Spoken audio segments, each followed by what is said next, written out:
Hello ভাই ভাই, রাজিস রাজীব, কি অবস্থা সবার? আশা করি তোমরা সবাই ভালো আছো। তো একটা দুঃখের বিষয় নিয়ে কথা বলতে আসলাম। আমাদের জুনিয়র সাকিব খান, আমাদের এই জুনিয়র সাকিব খান ওরফে সাকিব ব্যাপারী, তার গোপনাঙ্গ কাইটা লাইছে তার বউ। আসলে জিনিসটা একটু কেমনই শোনা যায়। কিছুদিন ধরেই জুনিয়র সাকিব খান বলতেছিল যে দাম্পত্য কলহ চলতেছে। ও তার বউ হচ্ছে আখি আকি খান, সম্ভবত আকি খান, আমার ভুলও হইতে পারে। কিন্তু আমি যারা নিউজে দেখলাম যে ঘুমন্ত অবস্থায় নাকি জুনিয়র সাকিবের গোপনাঙ্গ কাইটেলাইছে তার ওয়াইফ।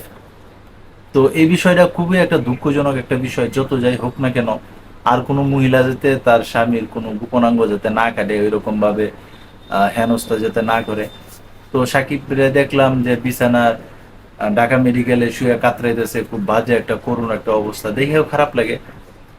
টিকটকার হোক বা ইউটিউবার হোক, ওইটা ফ্যাক্ট না, তো সে তো একজন মানুষ। তো জুনিয়র সাকিবের যে একটা অ্যাক্সিডেন্ট ঘটছে বা তার ওয়াইফের যে অ্যাক্সিডেন্টটা ঘটাইছে, আশা করতেছি যে আইনের লোকেরা অবশ্যই তারা একটা দৃষ্টান্তমূলক একটা শাস্তি দিব।